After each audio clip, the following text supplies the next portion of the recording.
My name is Tula Meadows. I'm 28. I wish you were never born.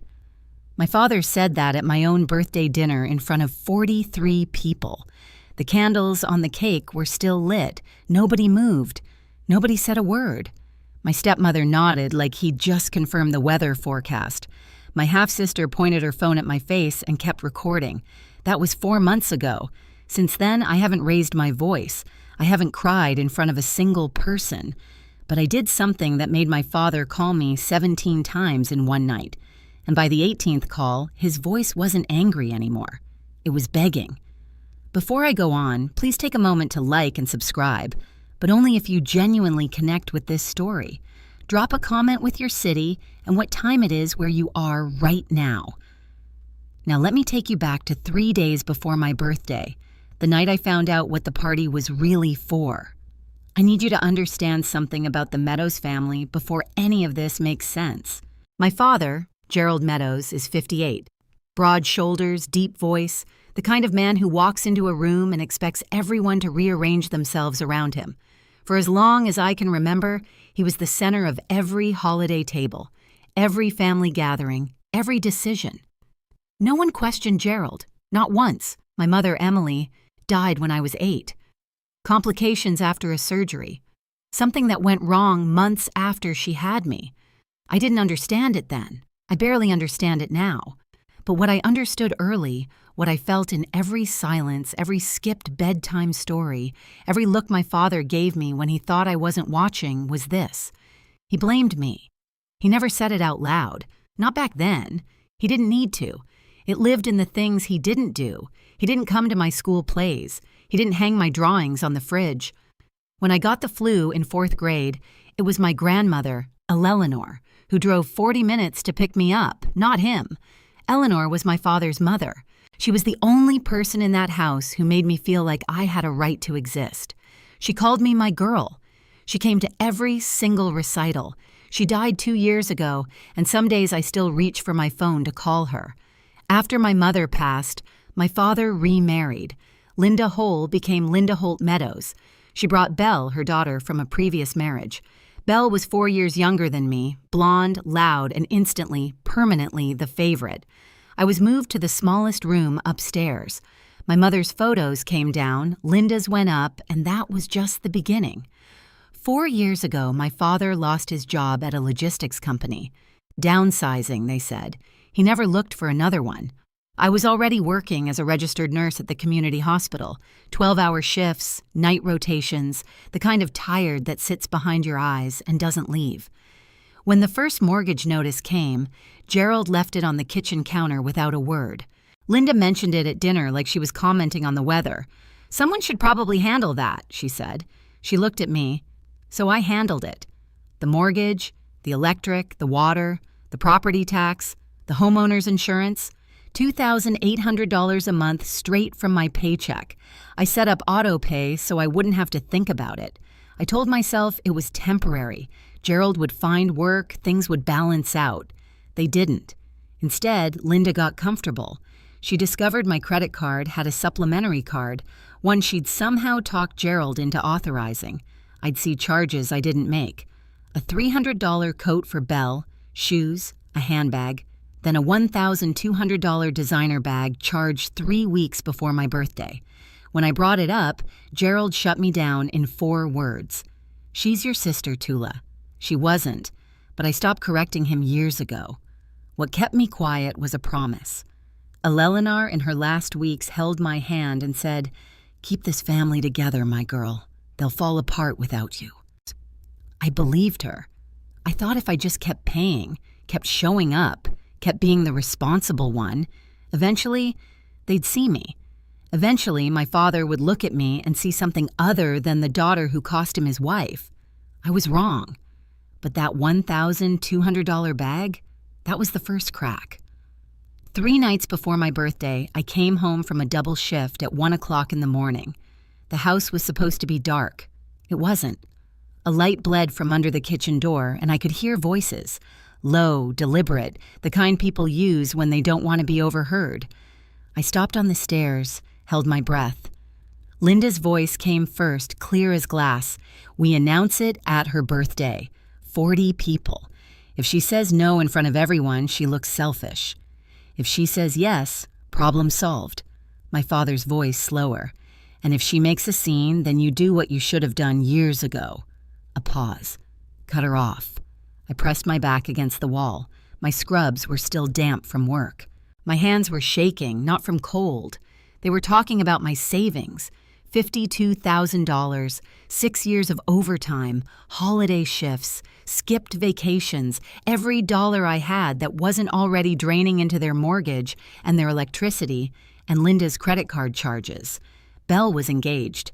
I didn't even know until that moment. And they wanted my money to pay for her wedding, not asked, wanted, planned, choreographed down to the audience. She owes this family, Linda said. Her voice had no hesitation.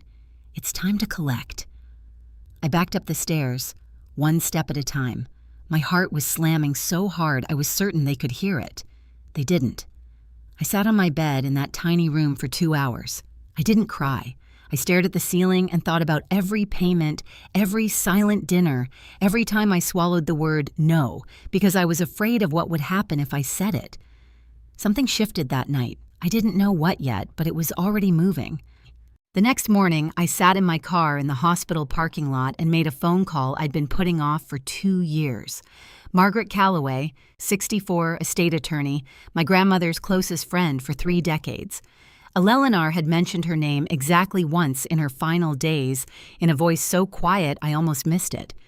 "If you ever need to understand what I've left behind," Eleanor had whispered, "call Margaret." I'd written the number on the back of a grocery receipt and tucked it into my wallet. It stayed there untouched through Eleanor's funeral, through 2 years of bills and silence, and a house that never felt like mine. Margaret picked up on the second ring. "Tula Meadows," she said, like she'd been expecting me. "Your grandmother told me you'd call eventually. I need to know what she left," I said. "I think I need to know now.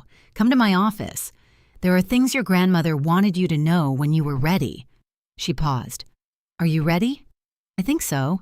Then I'll have everything prepared." I scheduled the appointment for the following week after the birthday dinner. Whatever was coming, I needed to get through Saturday first. That afternoon, Belle found me in the kitchen. She held up her left hand, wiggling a diamond ring I'd never seen before. "You're going to help with my wedding, right?" She smiled. "Dad says you have some savings." I looked at the ring. I looked at her face. She wasn't being cruel. She genuinely believed I existed to fund her life. That was worse. "We'll talk about it later," I said. I didn't know what Margaret had for me, but I knew one thing. Whatever Eleanor left behind, she left it for a reason. My grandmother was a careful woman. Very careful. Let me tell you what $52,000 means when you're a nurse. It means 6 years of picking up every holiday shift nobody wanted. Christmas, Thanksgiving, New Year's Eve.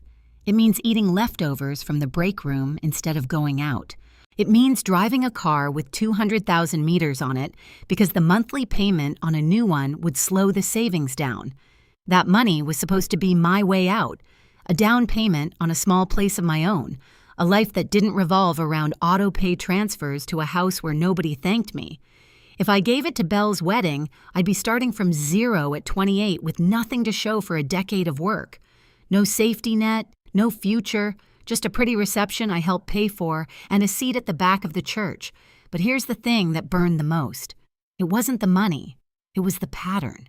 When I was 18, I applied for a nursing scholarship, full tuition. I got accepted. The letter arrived in a white envelope addressed to me, and I never saw it.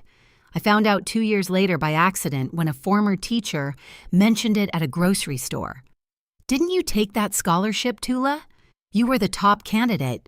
I went home and searched, found the opened envelope in my father's desk drawer, shoved behind old tax forms. He'd read it. He never told me. When I confronted him, he didn't even flinch. "You weren't ready," he said. "You would have failed." I paid my own way through nursing school. Loans, night shifts at a diner, 3 years of sleeping 4 hours a night. Every time I built something, he found a way to take it. This time, I decided to stop handing him the hammer. In the Meadows family, Gerald was the oldest brother. That meant something. In our family, the oldest didn't just lead, he narrated. He decided who was generous and who was selfish, who was loyal and who was difficult. The rest followed because it was easier than fighting. My Uncle Roy was the only person who ever pushed back. He's Gerald's younger brother, a carpenter. Quiet guy, hands like sandpaper, the kind of man who says 10 words where other people say 100. 5 years ago at Thanksgiving, Roy looked across the table and said, "Gerald, you're too hard on that girl." That was it. One sentence. Gerald didn't yell. He simply stopped inviting Roy to anything, stopped returning his calls.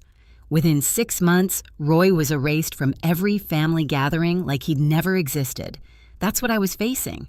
Not just my father, the entire architecture of a family built around his version of events. 2 days before the party, Linda started making calls. I know because I heard her from the hallway on speakerphone, cycling through aunts and cousins with the same rehearsed script. Tula's been so difficult lately. She won't help with anything. Gerald gives and she just takes. She called Aunt Patricia, Cousin Hannah, even my father's old college friend, planting seeds, framing the story before I ever got a chance to tell mine. Then my phone rang. It was Aunt Patricia. "Honey, what's going on? Your father says you've been giving them a hard time." I stood in my room, phone pressed to my ear, and realized the trial had already happened. The verdict was in, and I hadn't even been allowed to testify. I was walking into that birthday dinner already convicted. The only question was whether I'd accept the sentence. The night before my birthday, I stood in the bathroom and looked at myself in the mirror for a long time. Dark circles under my eyes from a 56-hour work week, hair pulled back in a knot I hadn't bothered to fix. My scrubs still smelled like antiseptic. This is what a person looks like when they have been hollowed out slowly, I thought. Not by one event, by 1,000 small ones. 1,000 moments where someone said, "You're not enough," without ever using those words. Linda's voice carried through the wall. She was on the phone again. I could hear the tiny echo of speakerphone from the master bedroom. She's always been jealous of Belle. You know how it is. Some kids just don't have it in them to be grateful. I pressed my ear to the wall. I couldn't help it. Gerald's given her everything. Linda continued. A roof, food, stability, and she can't even do this one thing for her sister. Honestly, I don't know what Emily would think. Emily, my mother's name in Linda's mouth, used as a weapon. My hands went flat against the wall. I closed my eyes for a second, just 1 second. I wanted to open that door and scream until the neighbors heard, scream until someone in this house finally understood what it felt like to be me. But I didn't, because screaming was what they expected. Screaming was what Linda had prepped 43 people to witness. The dramatic, ungrateful stepdaughter making a scene. I stepped back from the wall, sat on the edge of my bed, and I thought about something Eleanor used to say. Quiet strength, my girl. Let them shout. You just keep standing. So that's what I did. I picked out a dress for my birthday and I stood. Saturday evening, Rossini's, a mid-range Italian restaurant on the east side with exposed brick walls and warm pendant lighting. Gerald had booked the private dining room. 43 people. I walked in wearing the only nice dress I owned. Navy blue, modest. I'd curled my hair, put on lipstick. For the first time in months, I wanted to feel like someone worth celebrating. The room buzzed with conversation. White tablecloths, candles, and glass holders. A banner stretched across the back wall. Happy birthday, Tula. Someone had ordered a cake. Chocolate, my favorite. For a moment, I let myself believe it was real. Then I noticed the seating. The main table, the one directly under the banner, had 5 chairs. Gerald at the head, Linda to his right, Belle next to Linda, Derek Collins, Belle's fiancé, beside her, and one empty seat for Gerald's college friend. My name was on a place card at a smaller table near the kitchen door at my own birthday dinner. I picked up the card and sat down without a word. People greeted me as they passed. Quick hugs. Happy birthday, sweetheart. But the conversations always drifted. Belle, show me that ring. When's the wedding? Linda, you must be thrilled. I watched from my table, sipping water, smiling when someone glanced my way. Then Gerald stood. He tapped his glass with a butter knife. The room quieted. He picked up the small wireless microphone the restaurant had provided. He looked out at 43 faces. He smiled. "Tonight is special," he began, "not just because of Tula's birthday." My chest tightened. "But because we have a very exciting announcement." He turned toward Belle, his whole face lit up, and I understood right then that this party had never been for me. "Our beautiful Belle," Gerald said into the microphone, "is engaged." The room erupted. Applause, squeals, chairs scraped back as people stood to hug Belle. She rose from the main table, hand extended, diamond catching the pendant light like a tiny spotlight built just for her. For the next 10 minutes, my birthday evaporated. Aunt Patricia clasped Belle's hand and examined the ring. Cousin Hannah took a photo for Instagram. Gerald's college friend clapped Derek on the back. Linda stood behind Belle, one hand on her daughter's shoulder, beaming like she'd just won something. No one looked at me. I sat at my table by the kitchen door. The cake with my name on it sat untouched at the end of the buffet. The candles hadn't been lit. Derek caught my eye once. He was standing slightly apart from the circle around Belle, his jaw tight. He gave me a look I couldn't quite read. Not pity exactly, something closer to recognition. Like he saw what was happening but didn't know what to do about it. Then the room settled. People returned to their seats. Gerald stayed standing, microphone still in hand. "Now," he said, his voice shifted, warmer, practiced. He turned toward me. "Tula, honey, come here for a second." 43 people looked at me. I stood, walked to the main table. My heels clicked against the tile floor. Gerald put a hand on my shoulder. Firm, performative. "Family takes care of family," he said to the room. "And now that Belle's big day is coming, we need to pull together." He looked directly at me. "Tula, we need to talk about the wedding budget. Not in private, not later, here, now in front of everyone, exactly as Linda had planned. Tula has been very responsible with her finances," Gerald said, addressing the room like a keynote speaker. "She's been saving for years, and I know she'll want to help her sister have the wedding she deserves." He squeezed my shoulder. The pressure said, "Agree." I stood still. Linda leaned forward in her chair. She dabbed her eye with a napkin, a gesture so practiced it could have been choreographed. "It's what your mother would have wanted, Tula." The room went soft. A few people murmured. Someone whispered, "Oh, Emily, my mother, my dead mother, used to guilt me into writing a check in front of 43 witnesses." I felt the blood rise to my face. My pulse was so loud, I was sure the people at the nearest table could hear it. "This is my birthday dinner, I said. My voice came out steady, quiet. "Can we not do this here?" Gerald's smile thinned. His hand dropped from my shoulder. "Another time." He shook his head slowly. "You always say, 'another time,' Tula." "Not now. Never when it matters." His volume climbed. Not shouting. Gerald never shouted, he commanded. "I have given you a home, a family. 20 years of patience, and you can't do this one thing." The room was a held breath. Forks down, napkins still. Aunt Patricia stared at her plate. Cousin Hannah gripped her water glass. Belle pulled out her phone, tilted the screen toward me. A tiny red dot blinked in the corner. Recording. I looked at the dot. I looked at Belle. Her thumb hovered over the screen. For 1 second, her hand trembled like she almost lowered it. She didn't. Gerald stepped closer. His face was red. "Now, if you can't do this one thing for your family..." He didn't finish. Not yet. I spoke before he could finish. "I'm not giving away my savings, Dad." My voice didn't waver. "That money is for my future." The room shifted. Someone inhaled sharply near the back. I could feel 43 sets of eyes on my skin like heat lamps. Gerald stopped moving. His jaw tightened. Something behind his eyes went flat, like a switch being flipped. He stared at me for what felt like a full minute. It was probably 5 seconds. Then he said it. "I wish you were never born." Not screaming, not whispering, just stating it the way you'd read a line from a receipt. Factual, final. The room didn't gasp, it froze. Sound left the space entirely. I could hear the muffled clink of dishes from the kitchen behind the wall. The instrumental music from the overhead speaker suddenly felt obscene, like someone playing a flute at a car accident. Aunt Patricia set her fork down very slowly, Linda didn't speak. She simply looked at Gerald, then at me, and nodded. One small, certain nod, as if she'd been waiting for this sentence for years. Belle's phone was still pointed at my face. Her hand was shaking now, but she didn't lower it. Derek, behind Belle, pushed his chair back from the table, not standing, just creating distance. His expression had gone tight, closed, like a man recalculating something he'd already decided. I felt something crack inside my chest.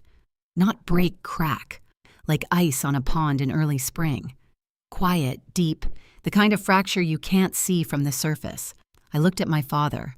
I looked at the room full of people who heard those words and chose silence. And I made a decision. I didn't cry. I picked up my napkin from the table, folded it once, twice, set it down neatly beside my untouched water glass.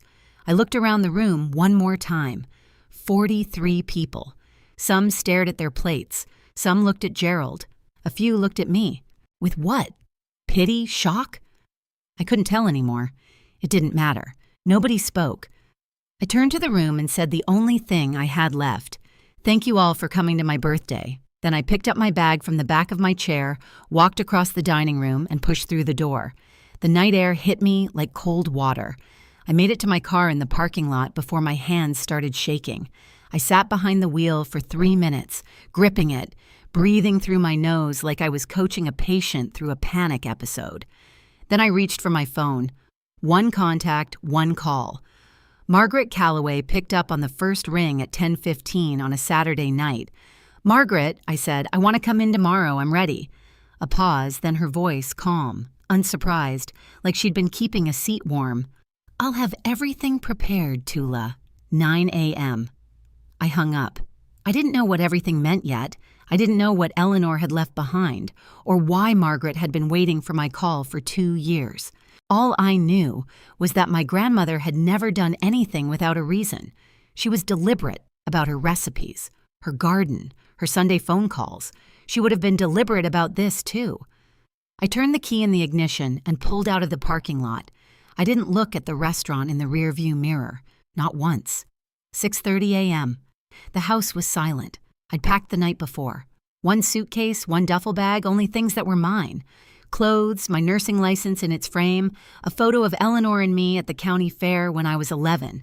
I left everything else. I carried the bags downstairs in 2 trips, stepping over the creaky 3rd step by habit. No one stirred.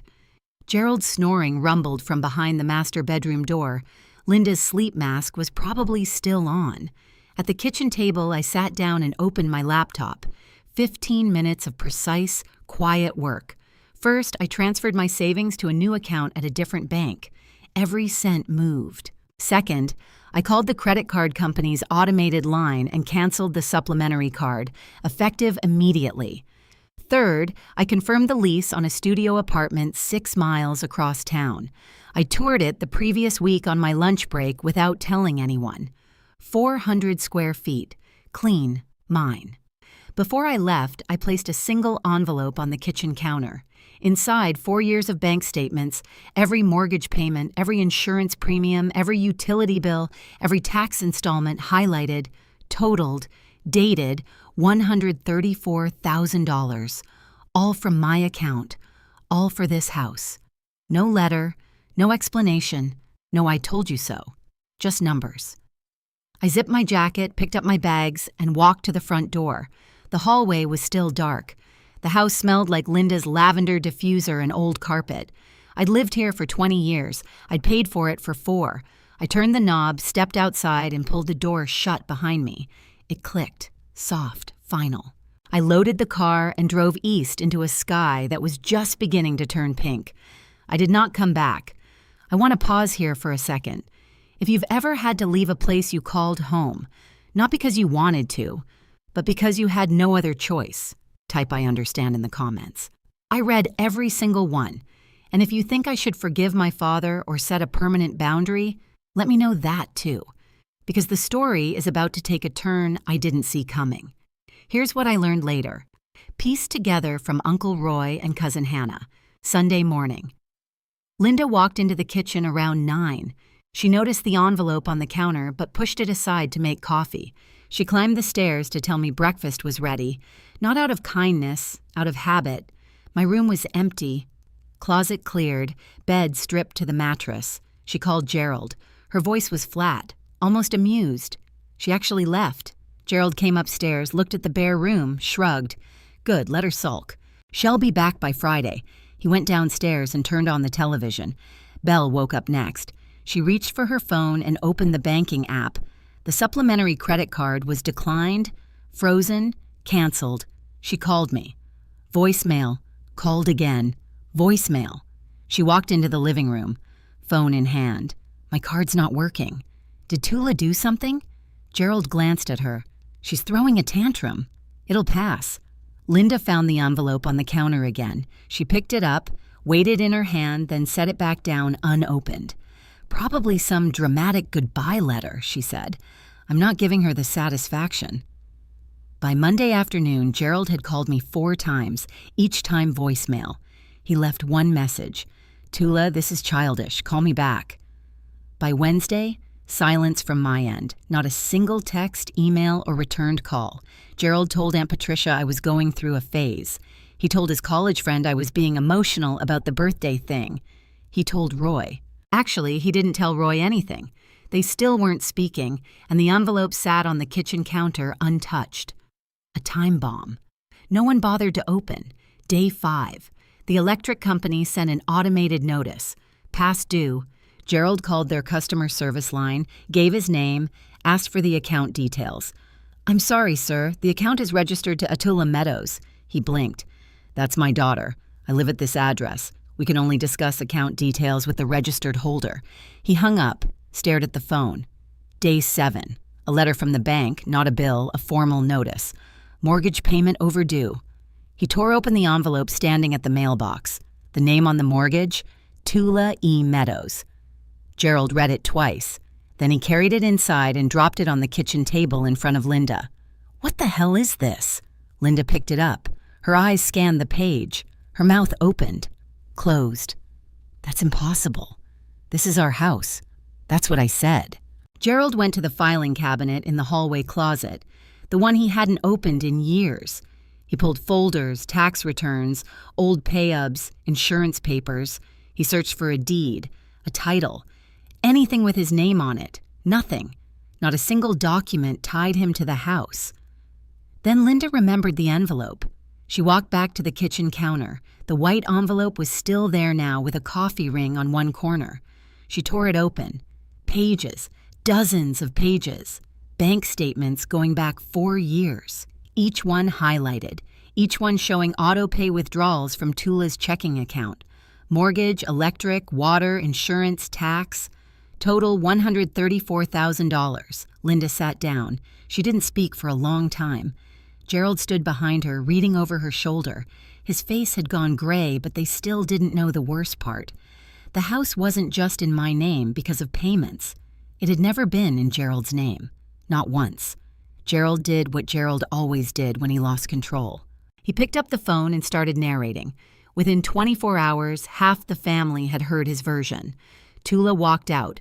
Tula canceled the credit card. Tula stopped paying bills. She's punishing us because she didn't get enough attention at her birthday. Some people believed him. They always had. But something was different this time. Some people remembered that night at Rossini's. They remembered Gerald's face when he said those words. They remembered the silence that followed, and they remembered that not a single person in that room, including themselves, had stood up. Cousin Hannah called me on a Thursday evening. I almost didn't answer, but Hannah and I had been close once before Gerald's gravity pulled everyone into his orbit. Tula, what's going on? Your dad says you're trying to punish them. I leaned against my kitchen counter in my studio apartment where the only sounds were mine. Hannah, I said, did he tell you what he said to me at my birthday? Silence. What did he say? Ask him. Ask him in front of people. She didn't respond for a moment, then quietly, I was there, Tula. I heard it. I didn't know what to do. I know, I said. Nobody did. Meanwhile, Gerald made one more call. He drove to Uncle Roy's house, the brother he hadn't spoken to in 2 years, and knocked on the door. Roy opened it, looked at Gerald for a long time. "I need your help," Gerald said. "Tula's gone off the deep end." Roy leaned against the doorframe. "Gerald, did you really say that to her at her birthday?" Gerald's jaw tightened. "She provoked me." Roy shook his head slowly. "A father doesn't say that. Not to his child. Not ever." And he closed the door. "He found me on a Tuesday. I don't know how. I suspect he called the hospital and someone mentioned seeing me near the east side. Or maybe he drove around until he spotted my car. Either way, I came home from a shift to find Gerald Meadows standing outside my apartment door. Arms crossed, jaw set, looking like a man about to deliver a performance, not an apology. I unlocked the door, stood in the frame, didn't step aside. "You need to come home," he said. "This has gone far enough." I looked at him. My father, 58 years old, gray at the temples, the same broad shoulders, the same voice that used to fill every room but standing in my hallway under fluorescent lighting. He looked smaller than I remembered. "You told me you wished I was never born," I said. "In front of 43 people on my birthday. I was upset. You were being difficult. Saying no to giving away my savings is not being difficult. It's being an adult." His nostrils flared. "I'm your father. Then act like one." We stood there 3 feet apart. The hallway smelled like someone's dinner. Garlic, onion, something warm that had nothing to do with either of us. "You can't just leave," he said. His voice dropped. Not softer, thinner. "Bills are piling up. The mortgage is late. Linda is not my responsibility," I said. "Neither is Belle. Neither is the house." I paused. "You told me you wished I was never born. I'm simply granting your wish." I closed the door gently. No slam, no dramatic exit, just a soft click and the sound of his breathing on the other side. He stood there for a while. I know because I watched the shadow of his shoes under the door. Then he left, but he didn't know what was coming next. 2 weeks after I left, Gerald called a family meeting. He chose the community center attached to our church, a beige room with folding chairs, buzzing overhead lights, and a coffee urn that was always either empty or burned. About 30 people came, aunts, uncles, cousins. Some I hadn't seen since Eleanor's funeral. Gerald stood at the front like he was conducting a town hall. Linda sat in the first row, tissue in hand. Belle sat beside her, arms folded, phone face down on her lap for once. "I asked everyone here," Gerald began, "because we have a family situation that needs to be addressed." He launched into his version. "Tula abandoned the family. Tula canceled the credit card. Tula stopped paying the bills. Tula is punishing all of them because of a misunderstanding at dinner." Linda dabbed her eyes on cue. A few people nodded. A few shifted uncomfortably. Aunt Patricia kept her eyes on the floor. Gerald built to his closing argument. "All I'm asking is that someone talk sense into her. She's hurting this family." That's when Uncle Roy stood up. He'd been sitting in the back row, quiet, arms on his knees. No one had expected him to come. Gerald certainly hadn't invited him, but Roy had heard about the meeting through Cousin Hannah, and he drove 40 minutes to be there. "Gerald," Roy said, his voice was level. "Carpenter steady. Before you say anything else, did you invite Margaret Calloway?" Gerald frowned. "Who? Why would I?" The side door opened. Margaret Calloway stepped in. 64 years old, gray blazer, reading glasses on a chain around her neck, a leather portfolio under her arm. She nodded once at Gerald. "Mr. Meadows, I'm here on behalf of your daughter." She paused. "And your mother?" The room went dead silent. Margaret didn't rush. She set her portfolio on the folding table at the front of the room, opened it, and removed a single document in a clear plastic sleeve. "My name is Margaret Calloway. I'm an estate and real estate attorney. I was Eleanor Meadows' legal counsel for 23 years, and her friend for longer than that." She placed the document flat on the table. 2 years before her passing, Eleanor Meadows executed a legal transfer of the property at 412 Burwood Lane to her granddaughter, Tula Eleanor Meadows. The transfer was notarized, recorded with the county, and is fully binding. She slid the document forward. The deed clear as daylight. Gerald stared at it. His face didn't move. "That's impossible," he said. "That is my house." Margaret looked at him over her reading glasses. "Your name has never been on the deed, Mr. Meadows. Your mother purchased the home in 1987. She chose who would inherit it. The room erupted in murmurs. Chairs creaked. Someone whispered, "Oh my God." Linda shot to her feet.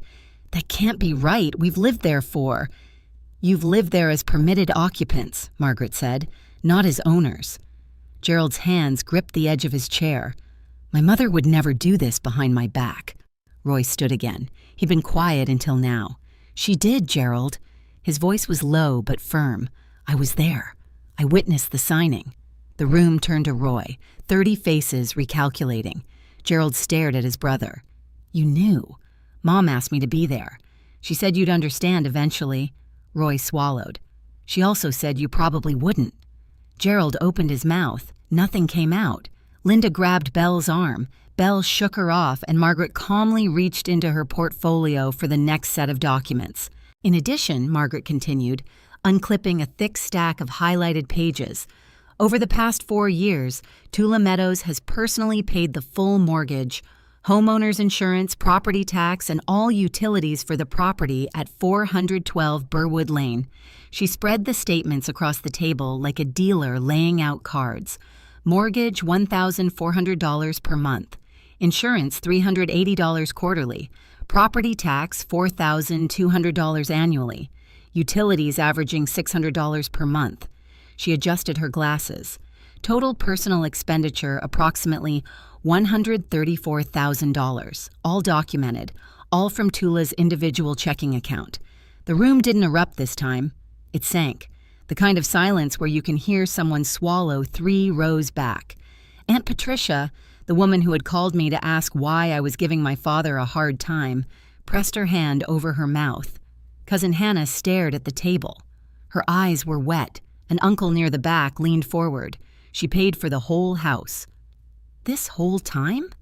"She did," Margaret said. "And during that same period, a supplementary credit card linked to Tula's account was used for personal purchases by other household members. Those charges were also paid by Tula." Linda's face went white, not pink with embarrassment. White, drained. "She lived there for free," Linda blurted. That was her contribution to the family. Room and board." Margaret looked at Linda, not unkindly, but without a trace of indulgence. "Mrs. Meadows, Tula was paying the mortgage on a property she legally owns. If anything, she was subsidizing your housing." Someone in the back row let out a breath that was almost a laugh. Gerald hadn't moved.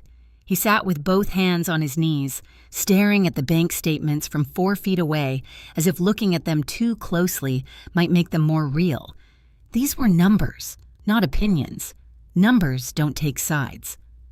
Aunt Patricia stood first. She was 61, 5 feet 2, and had never raised her voice at a family gathering in her life. She looked at Gerald the way you look at someone you're seeing clearly for the first time. "Gerald," she said, "you stood in that restaurant and told that girl you wished she was never born, the girl who paid for your roof?" Gerald didn't answer. Cousin Hannah spoke next, her voice cracking. "I called her. I called Tula and accused her of being selfish. She didn't even defend herself. She just asked if I knew what you said." Uncle Ray, Gerald's cousin from Ohio, crossed his arms. "Eleanor knew. She saw this coming. That's why she did what she did." Gerald tried to regain the room. He straightened in his chair, squared his shoulders, and used the voice that had controlled this family for decades. "This is a family matter, Margaret. I think you should leave." Margaret closed her portfolio with one smooth motion. "I was asked to present a file. The file has been presented." She nodded once. "Good evening." She walked out the side door. No drama, no final word. Just a woman who had done exactly what she came to do. The door clicked shut. Gerald looked around the room. 30 faces. Not one of them was on his side. Roy sat back down, arms folded. Patricia shook her head. Hannah wiped her eyes. Linda grabbed Belle's wrist. "We're leaving." Belle pulled her arm free. "No," Belle said. It was one word, quiet. But Linda's head snapped toward her daughter like she'd been slapped. "Belle?" I said, "No, Mom."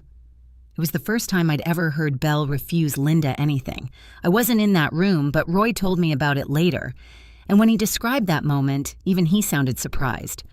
"I want to ask you something real. If you were in my shoes right now, knowing everything you know, would you give Gerald a second chance? Or would you draw the line for good? Type second chance or boundary in the comments. I read every single one, and I'd love to hear your take. Now let me tell you what I decided, because it wasn't simple. 2 days after the family meeting, Margaret sent a formal letter to Gerald and Linda. 60-day notice to vacate the property at 412 Burwood Lane. It was typed on firm letterhead, sent certified mail. Every line was legally precise, procedurally clean, and completely within my rights as the property owner. I didn't send it myself. I didn't attach a personal note. Margaret handled it the way she handled everything correctly. That night, Gerald called me 17 times. Calls 1 through 10 were angry. I know because I listened to the voicemails the next morning in order, like chapters of a book I already knew the ending to. You think this is funny? This is my family's house. You ungrateful? Click. Calls 11 through 15 shifted, harder to listen to. The anger started to crack, and underneath it was something thinner, desperation. Tula, we can talk about this. Just tell Margaret to pull the letter back. I'll apologize. Is that what you want? Call 16 was silence. 28 seconds of breathing. Then he hung up. Call 17, the last one. Gerald's voice stripped of everything. No authority, no performance. Tula, please. Where are we supposed to go?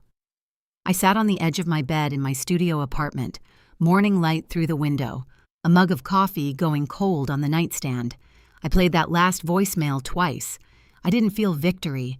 I didn't feel satisfaction or vindication or any of the things people think you're supposed to feel when the person who hurt you finally breaks. I felt something quieter, like setting down a bag I'd been carrying for 20 years and realizing how badly my shoulders ached. I saved the voicemail, closed my phone, and went to work. I had a 12-hour shift. Patients needed me. That hadn't changed. 3 days later, Belle called. I almost didn't pick up, but something made me tap the green button. Maybe the memory of her pulling her arm away from Linda in that church room. Maybe curiosity. Tula. Her voice was thick, congested. She'd been crying. Please, can we just talk? I'm listening. If we lose the house, my wedding, everything, it's all falling apart. Can you tell Margaret to stop? I leaned against my kitchen counter. Outside, a neighbor's kid was riding a bicycle in circles. The normality of it felt surreal. Belle, did you watch the video you recorded that night? Silence. What video? At the restaurant. You pointed your phone at me while Dad said those words. You didn't put it down. You didn't say, Dad, stop. You just recorded. More silence. Longer this time. I didn't mean I know. I said that's exactly the problem. You never mean anything. Things just happen around you and you let them. I could hear her breathing, ragged, uneven. I'm not doing this to punish you, Brielle. I need you to understand that I'm not punishing Dad. I'm not punishing Linda. I am done being the person who sacrifices everything so everyone else is comfortable. But where will we? That's not my question to answer anymore. A long pause. I could hear Linda's voice in the background, muffled, urgent, coaching Belle on what to say next. I have to go, I said. Tula, wait. Belle, I wish you well, I really do. But this conversation is over. I hung up, set the phone face down on the counter. It was the gentlest ending I could offer, and it was still one of the hardest things I've ever done. But it wasn't the last call I received that week. The call came on a Friday evening. I didn't recognize the number. Almost let it go to voicemail, but I'd had enough voicemails for one lifetime, so I answered. Tula, this is Derek Collins. I sat down the takeout container I'd been eating from Belle's fiancé. We'd never spoken one-on-one before, not once. I know this is unexpected, he said. His voice was careful, measured, like a man who'd spent days rehearsing this call. I wanted to say something, and I think I owe it to you to say it directly. I'm listening. I was there that night at the restaurant. I saw what happened. A breath. I should have said something. I should have stood up. I didn't. And I'm sorry. I stared at the wall of my apartment. A crack ran along the plaster near the ceiling. I'd been meaning to mention it to the landlord. Thank you, Derek. There's more. Another pause. I've been watching how your family treats you. Not just that night, the months before. The way Linda talks about you when you're not in the room. The way Gerald takes credit for things I now know you paid for." His voice tightened. "Honestly, Tula, I'm rethinking a lot of things. My chest act. Not from pain, from something rarer. Recognition." "That's between you and Belle," I said softly. I know it is. But I wanted you to know someone in that room saw you, and what your father did was wrong. For the first time since the night of my birthday, my eyes stung. I blinked hard twice. "Thank you," I said again, and I meant it in a way I couldn't fully explain. We said goodbye. I sat very still for a while. Someone saw me. After all of it, someone actually saw me. Week 3. Gerald and Linda moved out of 412 Burwood Lane, not because the 60 days were up, they had time left, but because the mortgage was past due, the electric bill was in collections, and Gerald couldn't bring himself to call me and ask for help paying for a house he now knew wasn't his. Uncle Roy took them in. He set up the spare bedroom, made space in the garage for Gerald's boxes, cooked dinner the first night without saying much. That was Roy. Practical before emotional. But he had one rule. "You can stay," he told Gerald, "but you don't speak her name like that under my roof." Gerald nodded. He didn't argue. According to Roy, it was the first time in decades that Gerald accepted a condition from his younger brother without pushback. The wider family knew everything now. Margaret's presentation at the church had traveled through the Meadows network like a shockwave. Aunt Patricia called to apologize. Cousin Hannah sent a long text that ended with, "I should have spoken up that night. I'm sorry I didn't." 4 or 5 other relatives reached out, some awkward, some tearful, some just short messages, thinking of you. Linda, meanwhile, tried a different strategy. She posted on Facebook a long emotional status about being forced out of our home by a vindictive stepdaughter. She tagged 6 family members and added a crying emoji. It lasted 2 hours. Cousin Hannah replied with a screenshot of the bank statements. Names and account numbers blacked out, but the total's clear.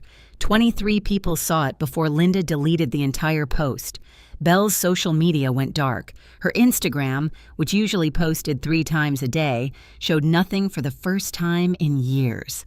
The silence from that corner was louder than anything she'd ever posted. Margaret delivered the second envelope on a gray Wednesday morning. She'd been holding it for 2 years, sealed, handwritten, with instructions from Eleanor that were specific down to the timing. Give this to Gerald only after he learns the truth about the house.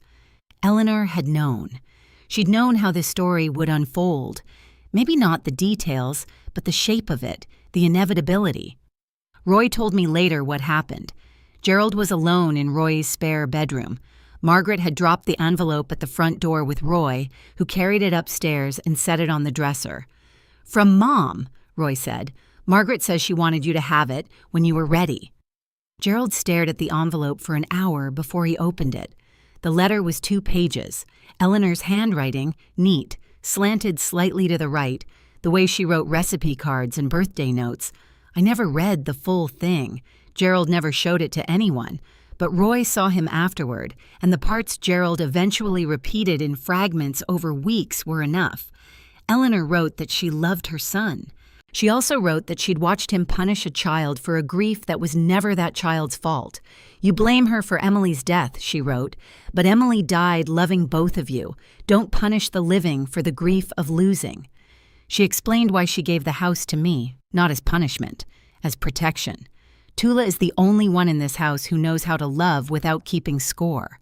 She's also the only one who would never ask for what she deserves. So I'm making sure she has it whether she asks or not. Gerald sat in that room for a very long time. When he came downstairs, his eyes were red. He didn't say a word. He called me 2 weeks later. I almost didn't answer. I'd gotten used to silence by then. The good kind. The kind that belongs to you because no one is filling it with demands. But I picked up. I don't entirely know why. Maybe because it was the first time he'd called just once at a normal hour without following up 17 more times. Tula, Dad. A long pause. I could hear Roy's house in the background. A clock ticking. Something humming. A refrigerator, maybe. I read Mom's letter, he said. I waited. I don't. He stopped, started over. His voice was rough, unsteady, like he was speaking a language he hadn't used in years. I don't know how to fix this. I pressed the phone against my ear, closed my eyes. I'm not asking you to fix it, Dad. I'm asking you to stop breaking it. He didn't respond right away. When he spoke again, it was barely above a whisper. Can I see you? Not yet. When? I don't know, maybe someday, but only if things are actually different, not performed different. Silence then. Okay. No fight, no lecture, no after everything I've done for you, just okay. We stayed on the line for another 10 seconds without speaking. Then I said goodbye and I hung up. I stood by the window in my apartment. The sun was setting behind the buildings across the street, turning everything gold and long-shadowed. I wasn't forgiving him. I want to be clear about that. Forgiveness isn't a phone call. It's not a single moment. It's a process that requires evidence, not just words. And I hadn't seen evidence yet, but I'd heard something in his voice I'd never heard before. Not an apology. Something smaller, something that might in time grow into one or it might not. And I'd be okay with that too. 3 months later, my apartment is 400 square feet. The hot water takes 90 seconds to warm up. The walls are thin enough that I can hear my neighbor's cat meowing at 5 o'clock in the morning. It's mine.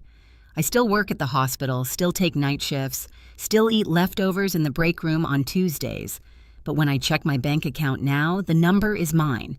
Every dollar earned, every dollar spent, accounted for on my terms. Uncle Roy comes by every Sunday. He brings coffee from the place on Elm Street and sits on my secondhand couch and tells me about whatever he's building in his shop that week. We don't talk about Gerald much. We don't need to. Cousin Hannah has become something I didn't expect. A real friend. She texts me recipes. She showed up with a houseplant last month and a card that said, "For your new beginning." It sits on the windowsill next to Eleanor's photo. That photo, Eleanor and me at the county fair the summer I turned 11, is hanging on the wall across from my bed. Next to it, my nursing license framed. 2 things I earned. 2 things no one can take. Last week, Derek texted me. Short, polite. He and Belle have postponed the wedding. I need to figure out what kind of family I'm marrying into. He wrote, I didn't reply. That's not my story to write. Belle hasn't called. I don't know what she's feeling. I hope somewhere under the silence, she's asking questions she never thought to ask before, but that's her work, not mine. And Gerald, he sent a Christmas card. No apology inside, no letter, just my name on the front written in his handwriting. Tula, that's all, just my name. Like he was practicing saying it without flinching. I'm not telling you this story so you'll feel sorry for me. I'm telling you because maybe you're sitting somewhere right now in a house you pay for but don't feel welcome in next to people who take everything you give and call it not enough. Staring at a phone full of messages from someone who hurt you and wants you to pretend it didn't happen. I've been there. I know what that silence sounds like from the inside. Leaving wasn't revenge. I know some people will call it that. They'll say I was cold. They'll say I should have tried harder, talked it out, given another chance, another year, another $100,000 of patience. But leaving was the first time I chose myself, and I don't think that's cold. I think it's the warmest thing I've ever done. You don't need someone's permission to protect your own life. You don't need the person who hurt you to agree that it was wrong before you're allowed to walk away. You don't need to scream or argue or build a case. Sometimes you just fold the napkin, stand up, and go. My grandmother taught me that not in words, in the way she lived. She loved fiercely and she planned carefully. And when she saw something wrong, she didn't make a speech. She made a move. Quiet strength. If this story touched something in you, I want you to know you're not alone. And you don't have to stay in a room where no one sees you just because it's the only room you've ever known. There are doors, and they're yours to open. Leaving wasn't revenge. Leaving was the first time I chose myself, and I'd make the same choice again every single time. If you stayed until the very end. Thank you sincerely. Now I want to know, do you think Gerald has really changed, or is it just temporary regret? Type changed or temporary in the comments. I read every single one, and I'll heart the ones that make me think. And if you want more stories like this one, check the description. There's another one waiting for you.